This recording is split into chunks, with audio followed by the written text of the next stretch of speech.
하지만은 안식일에 또 환한 얼굴로 또 웃는 얼굴로 만나게 되어서 너무나 반갑습니다. 아무튼 너무나 공부하시느라고 또 사시느라고 또 애써서 건강하게 되기 위해서 기도하신 여러분의 일주일의 생애를 축복하고 또 앞으로도 하나님 안에 늘 함께하기를 간절히 바랍니다. 지난주에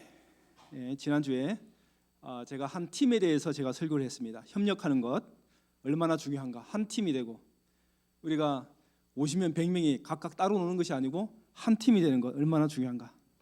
그래서 빌립보서 1장 27절에 연합하는 것이 얼마나 귀하고 소중한가를 배웠고, 또 요한복음 17장의 23절에 또 거기서도 연합, 또 하나됨, 예수님의 그 기도 하나되게 해 주십시오. 하나된 제자, 이 모습을 우리가 살펴보았습니다. 자, 그래서 예수님께서 우리에게 연합을 요구하시는 것은 우리가 예수님의 제자가 되고 제자를 삼기 위해서 우리가 연합하는 것입니다. 오늘은 지난주에 이어서 한 단계 더 연합에 대한 말씀을 드리고자 합니다. 마가복음 5장 1절에 있는 말씀입니다.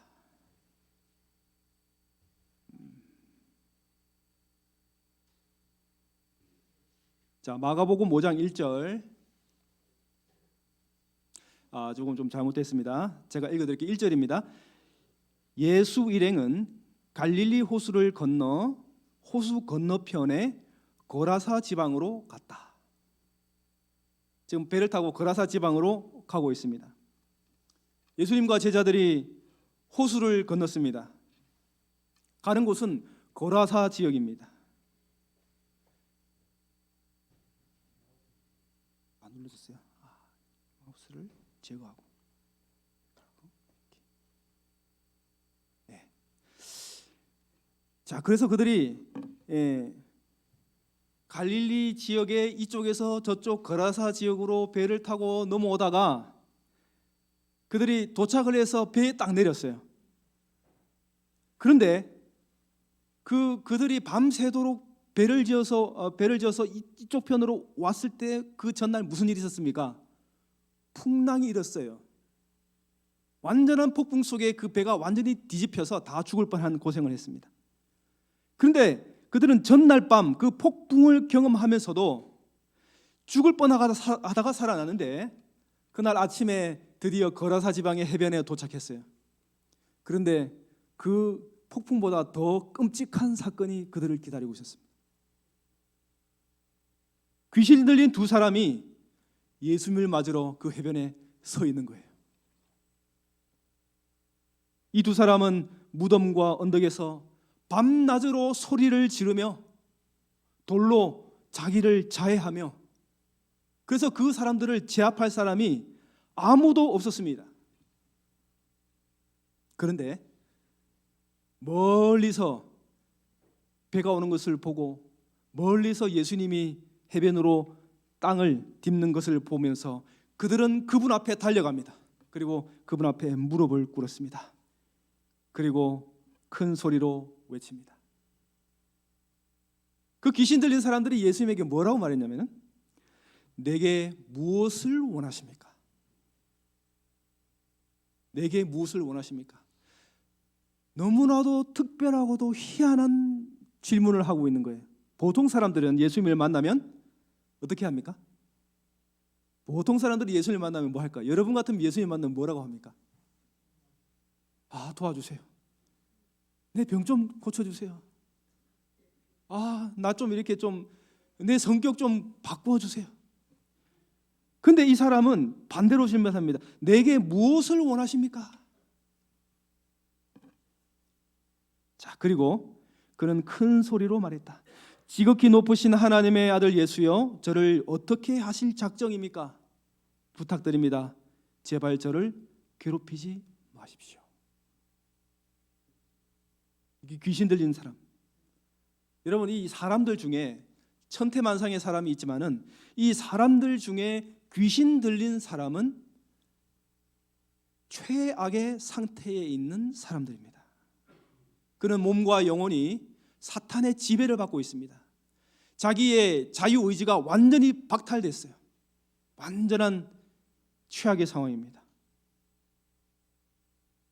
그런데 어느 누구도 우연히 갑자기 어떻게 하다가 귀신 들린 사람은 없습니다. 어떻게 내가 그 죄를 즐기다가 그 죄를 즐기는 것을 매일매일 허용하고 그 죄를 선택하고 그렇게 살기로 매일매일 삶을 살다 보면 어느새 모르게 귀신이 나의 몸과 마음을 장악해버립니다. 내 뜻대로 살지 못하게 그렇게 만들어버립니다. 성경을 또 읽다 보면은 참 어떻게 이런 사람이 있을까라는 그런 사람을 발견하죠. 내가 지금 사는 하루보다 더 끔찍하고 비참하게 사는 사람을 봅니다. 저보다 더 상태 안 좋은 사람의 삶을 봐요. 근데 여러분은 지금 읽고 계신 이 두 귀신 들린 사람보다 훨씬 낫죠? 예, 얼마나 낫습니까? 우리는 내 마음대로 할 수 있고 하나님을 믿을 수 있고. 그런데 이 사람은 자기 마음대로 안 돼요. 자기 몸, 자기 인생, 자기 것이 아니에요. 사탄의 것입니다. 오늘 이 이야기는 우리에게 큰 모본을 보여주는 이야기인 것 같습니다. 이 이야기가 우리에게 무엇을 얘기하고 있을까요? 자, 이 이야기의 주인공은 이 귀신 들린 두 사람인데, 정말 이 이야기에서 우리에게 말씀해 주는 것은 우리가 얼마나 악하고 자격이 없는지가 아니에요. 그 사람이 귀신 들렸고 정말 몹쓸 사람이고 버려진 사람이고 죽어 없어질 사람이다, 이게 포인트가 아니에요. 이 말씀의 핵심은 당신이 기꺼이 남을 도우려고 한다면 예수님은 기뻐서 도와주시는 것이 분명하다는 사실입니다. 마가복음 5장 9절에 보면은 예수님께서 이 두 사람에게 질문을 합니다. 내 이름이 무엇이냐? 그러니까 이 사람들이 뭐라고 대답하냐면 내 이름은 군대입니다. 이 군대란 말은 로마의 군대를 말하는 거예요. 그러니까 자기들이 당시에 로마 군대가 몇 명이냐면 6천 명 정도 되는데 자기들 안에 들어있는 귀신의 숫자가 6천 마리 정도 된다는 거예요. 그래서 이렇게 우리가 많습니다, 이렇게 당신이 나를 이렇게 쫓아낼 수 있겠습니까? 이렇게 엄포를 놓아요. 그렇게 말해놓고서도 그들을 그 지역에서 쫓아내지 말아달라고 간곡하고 있는 것입니다. 근데 여러분, 그 장면 한번 상상해 보세요. 이렇게 바닷가가 이렇게 있고 해변이 이렇게 있고 지금 귀신 들린 사람이 두 사람 또 있어 있고 예수님이 혼자 있는데, 그렇다면 나머지 제자들은 어디 갔어요? 나머지 제자들은 다 도망갔습니다. 우리도 마찬가지지만은 옛날 사람들은 이 귀신 들린 사람들을 보면 어떻게 합니까? 피하죠. 도망가 버립니다.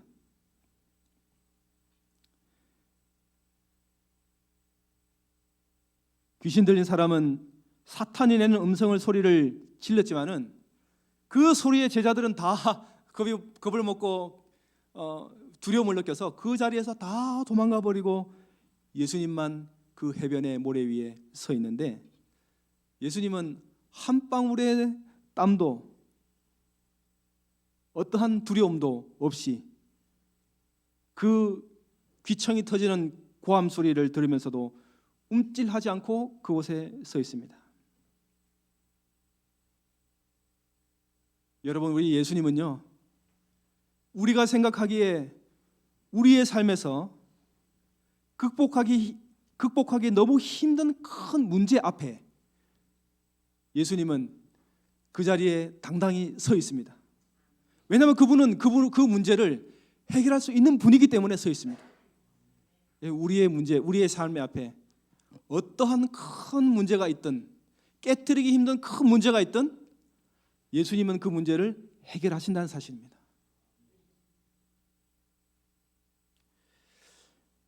왜냐하면 예수님께서 한마디만 하시면, 이제 그 귀신들이 들린 사람들에게 예수님께서 한마디만 하시면은 그 사람들이 지금 곧바로 무릎 꿇고 예수님의 발밑에서 꿇어 엎드려서 자기를 잘 봐달라고 애원하는 장면을 그 다음에 보게 되는 거예요.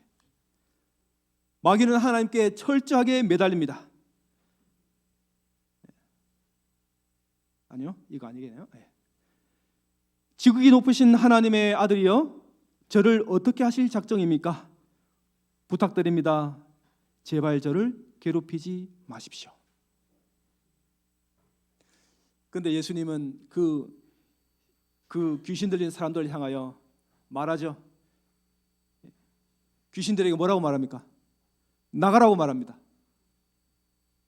근데 그들이 어디로 갔습니까? 이 수많은 엄청난 이 귀신의 숫자가 어디로 쏙 들어가 버렸어요? 그 옆에 마침 2,000마리 정도의, 약 2,000마리 정도의 돼지가 있었는데 그 돼지를 기르고 있었죠. 그 돼지 속으로 그 귀신들이 쏙 들어가서 그 돼지들이 물속으로 빠져듭니다. 그리고 익사해버립니다. 그리고 나타난 그 다음 장면은 그 돼지의 주인들이 화가 났습니다. 2,000마리의 돼지가 죽었어요. 그 주인이 이제 너무너무 화가 났겠죠. 이 예수를 쫓아버릴 궁리를 하고 그는 마을로 들어갑니다. 마을로 가서 마을 사람들을 선동하겠죠. 저 예수를 쫓아내야 된다고, 이 마을에 발을 붙이지 못하게 해야 된다고 마을로 돌아가 버립니다. 그러던 사이에 예수님은 18절입니다. 18절 나와 있나요? 예. 자, 그래서 예수께서 배에 오르시자 귀신 들렸던 사람이 자기도 예수를 따라가겠다고 애원했다. 그 귀신 들린 사람이 어떻게 하겠다고요? 예수님 따라가야 되겠다 생각했어요. 아마도 이 사람들은 예수님과 너무나 짧은 시간을 보냈죠. 근데 이 짧은 시간이 그 두 사람에게는 생애 최고의 순간이었음에 틀림없습니다. 그들은 이제 막 배를 타고 떠나시려는, 배에 발을 올리려고 하시는 예수님을 보면서 그 예수님이 내 몸과 마음을 고쳐주셨는데 이제 그분이 떠나가면 영원히 그분과 이별되고 분리되고, 그러면서 그들의 마음 가운데 어떤 생각이 들었냐면, 저분이 떠나신다면 나갔던 귀신이 다시 들어와서 차라리 죽는 것보다 더 고통스러운 순간이 계속될 거야 하는 두려움이 그 귀신 들린 두 사람에게 엄습했던 것입니다. 그래서 그들은 예수님과 같이 가기를 원했던 거예요. 근데 예수님은 그것을 허락하지 않습니다. 내 가족에게로 가라.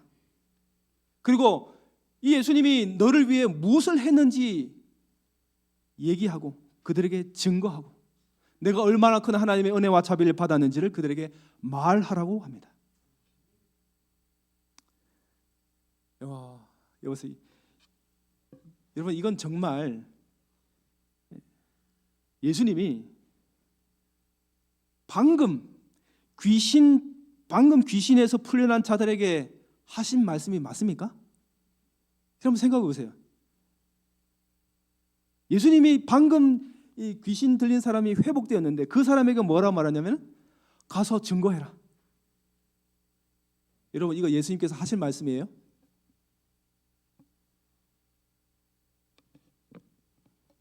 이 사람들은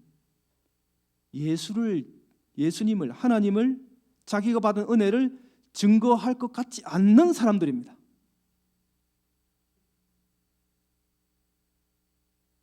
그런데 왜 겉으로 보기에는 도저히 이 사람이 하는 말을 누구도 들어주지도 않고 귀 기울여주지 않을 것처럼 보여요.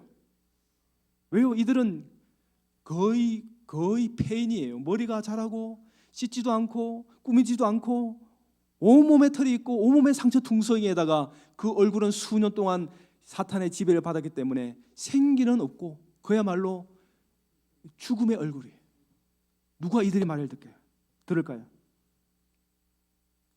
예수님은 그들에게 가서 자기가 가지고 있는 연약한 믿음을 말해야 된다고 그들에게 요구하고 있는 것입니다. 여러분, 이분들이 도대체 이 기독교인이 된 지 얼마나 됐을까요? 지금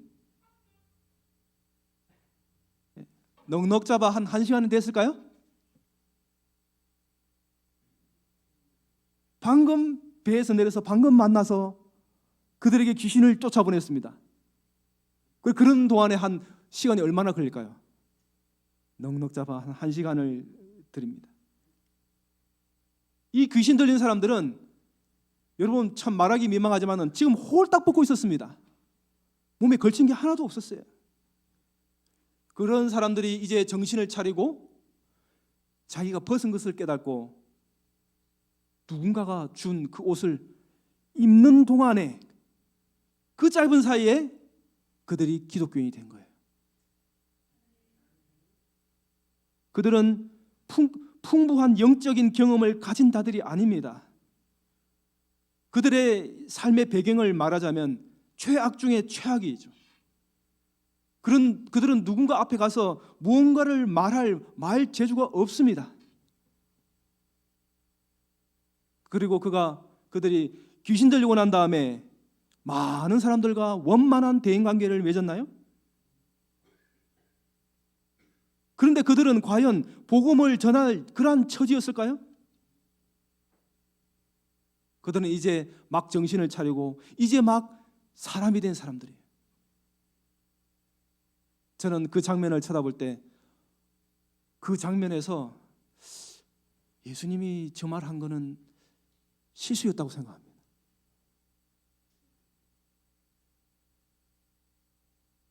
이 귀신 들렸던 사람들은 가서 제자를 삼으라는 예수님의 요청을 감당할 수 없는 가장 부적합한 사람들입니다. 그런데 예수님은 바로 그 일을 부탁합니다. 가장 가능성이 희박한 제자에게 가서 제자를 삼으라고 그들을 파송하는 것입니다.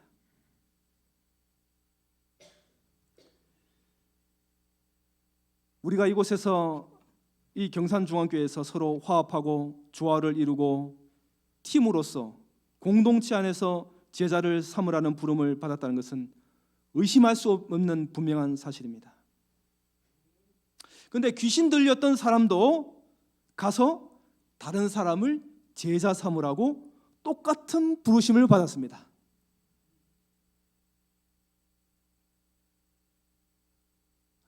하나님은 왜 저와 여러분과 같은 사람에게 이런 기회를 주셔서 왜 우리를 불편하게 합니까?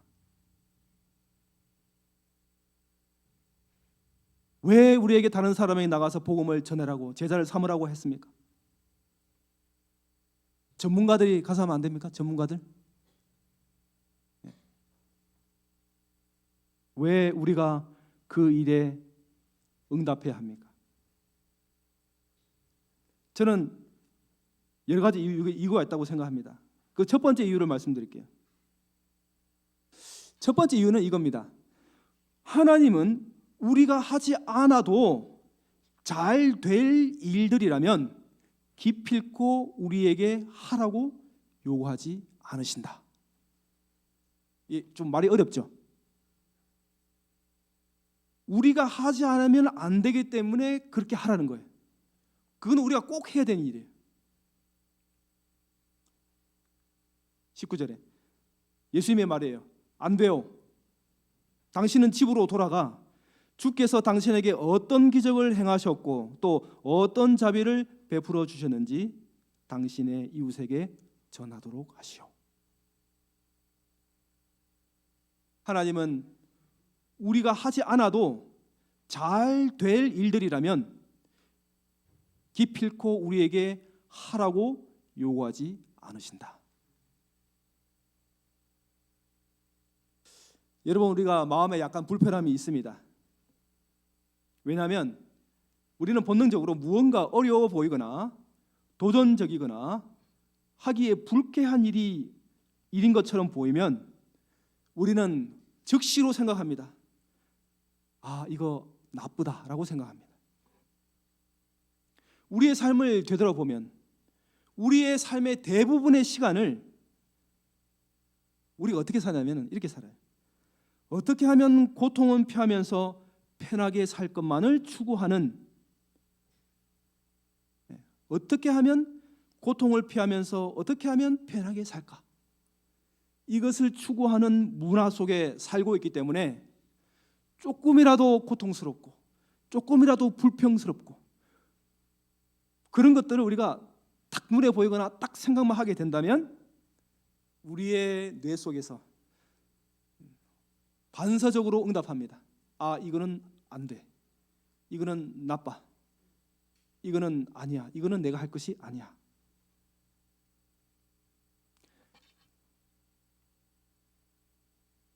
지금 우리가 이 장면을 보고 있습니다. 가서 제자 삼을 수 없는 사람에게, 그 형편없는 사람에게 예수님은 제자 삼으라고 말하는 그 장면을 볼 때 우리의 마음은 불편함을 느낍니다. 어떻게 저런 사람에게 무리한, 할 수 없는 그 일을 시키고 있는가?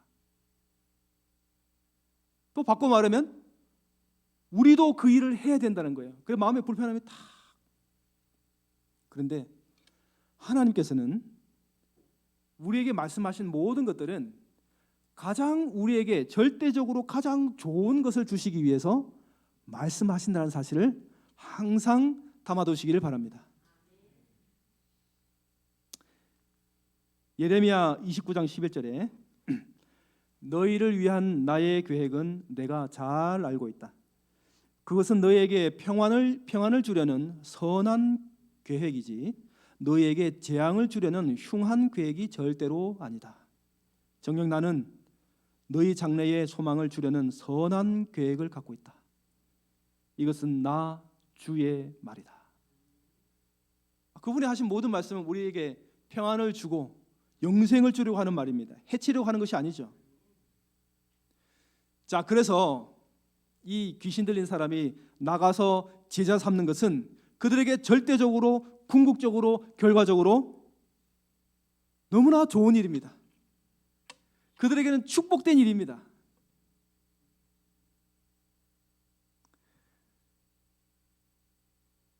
여러분, 두 번째 이유를 설명드릴게요.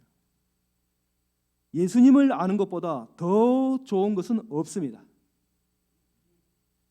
우리가 다른 사람에게 줄 수 있는 최고의 선물은 뭘까요? 예수님, 우리가 알고 있는 예수님을 전하는 거예요. 우리가 우리 일생 일대에 제일 잘한 게 뭐가 있습니까? 가만히 생각해 보면은 많겠죠. 아이를 기른 것도 또 남을 위해 도우면서 산 것도 다 잘한 일이지만 우리가 제일 잘한 거는 다른 거는 다 후회해요. 자녀를 길러도 어떻게 해요? 후회할 때가 있어요. 한숨 쉴 때가 있어요. 그렇지만은 한숨도 안 나오고 믿으면 믿을수록 더 의지하는 우리 예수님을 믿은 것이 우리의 삶 가운데 가장 잘한 일인 것입니다. 따라서 우리가 다른 사람을 돕는 일, 많은 돕는 종류가 있지만은 예수님을 알게 하는 것이 가장 좋은 일입니다. 저는 누군가 이런 말을 했어요. 이 말을 듣고 상당히 좀 기분이 언짢고 마음이 불편했어요. 여러분도 또 어떨지 한번 들어보세요. 한 문장이에요. 들어보세요. 예수님이 그다지 의미가 없기 때문에 예수님을 전하지 않는다. 다시 한번 불러드릴게요. 예수님이 그다지 의미가 없기 때문에 예수님을 전하지 않는다. 그리고 우리한테 하는 말이잖아요. 너 왜 예수님 안 전하냐? 예수님이 너 삶 가운데 가치가 없으니까 안 전하고 있잖아. 저는 이 말에 너무나 좀 마음이 불편합니다. 여러분, 우리가 예수님을 전하는 것, 제자가 되고 제자를 삼는 것, 우리가 회복해야 할 우리의 원래의 사명이고 원래의 정체성입니다. 제자 되고 제자 삼는 그리스도인이 되도록 하십시다. 세 번째 이유는 이거예요. 자, 우리가 적극적으로 다른 사람에게 다가가려고 노력할 때에 특별히 그때에만 배울 수 있는 하나님에 관한 몇 가지를 배울 수 있어요.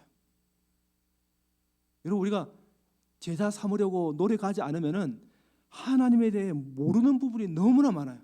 그런데 우리가 나가서 누구든지 제자 삼고 그들을 도와주려고 하고 하나님을, 예수님을 알려고 하고 노력을 하고 기도하고 그러는 일을 통해서 우리는 하나님의 한 부분을 알게 됩니다.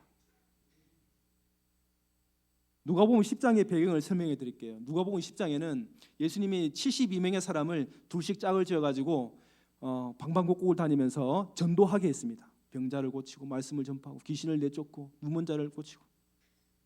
근데 그들이 돌아와가지고 예수님께 막 보고를 했어요.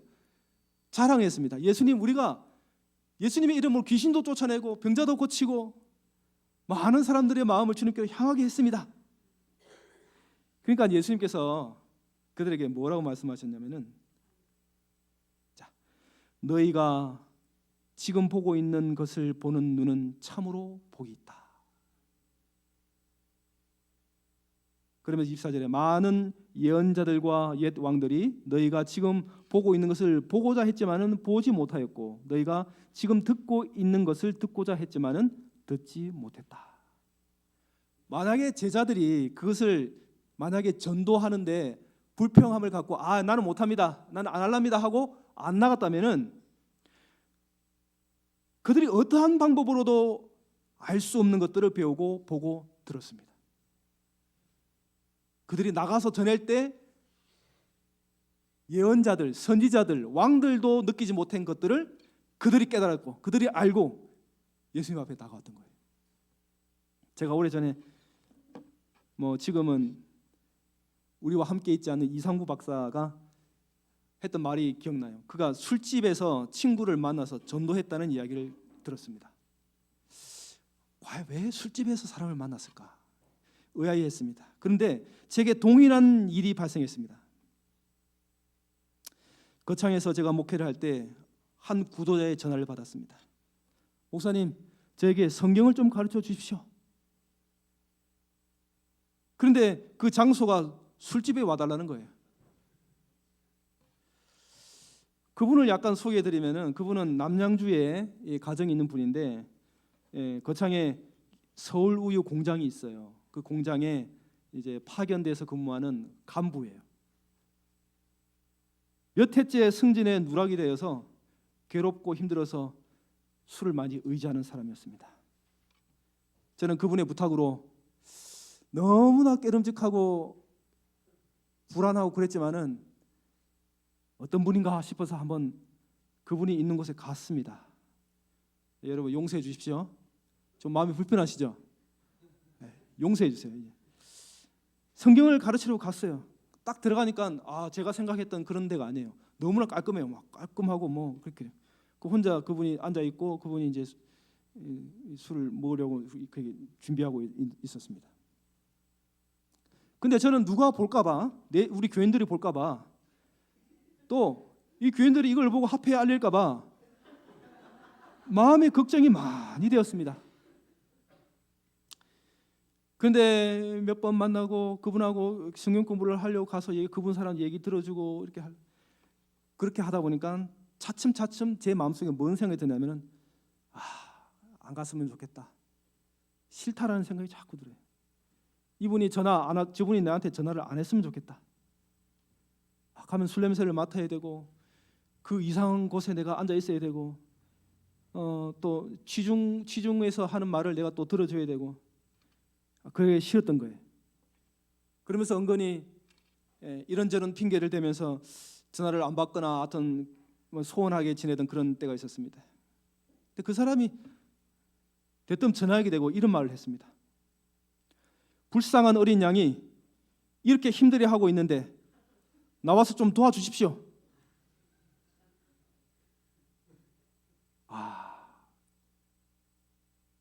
그 술김에 하는 얘기인지 모르겠어요. 근데 그분의 말에 제가 정신이 바짝 들었어요.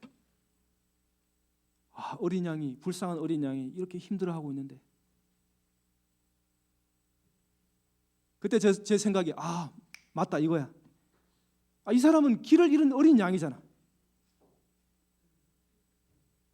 나는 편한 거, 내 기호에 맞고 내 기분에 맞는 이런 것만 하려고 그렇게 하고 있는 거예요. 저는 그때 그 한 큰 깨달음이 있었습니다. 내가 만나는 사람 모두가 어쩌면 길을 잃은 어린 양일 수 있겠구나. 멀쩡하게 보이고 그래도 가끔은 이 사람이 길을 잃어버린 어린 양이 되어서 내가 저 사람을 도와줘야 될 그런 형편에 있구나. 제가 그걸 깨달았어요. 아무리 하찮게 보이고 아무리 뭐 어떤 그 사람이 이 복음을 받을지 뭐 아무런 가능성이 없어 보여도 우리가 나가서 그들에게 전할 때 결국 그들이 받아들이는지 안 받아들이는지 잘 모르겠지만은 결국 유익을 얻고 복을 얻는 사람은 누구예요? 내 자신이에요. 여러분, 그 속으로 뛰어 들어가기 전까지는 하나님의 마음을 온전히 알 수 없습니다. 예수님은 단순히 우리를 복을 받으라고 우리를 부르는 것이 아니죠. 우리가 예수님의 이름을 의지하여 다른 사람을 제자를 삼으려고 다가갈 때 하나님께서는 우리에게 특별한 경험을 하게 하고 특별한 깨달음을 얻게 하고 그걸 바탕으로 해서 더 나은 신앙인이 되게 하신다는 것입니다. 자, 우리가 받은 것, 우리는 이제 자유롭게 나누어 주라는 부르심을 받고 있습니다.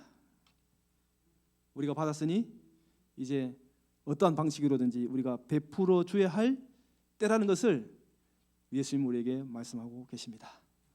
기도하겠습니다. 하나님, 저희는 연약하고 누추하고 행색이 초라합니다. 자격이 없지요. 우리를 도우셔서 주님 우리에게 힘을 주시고 용기를 주시고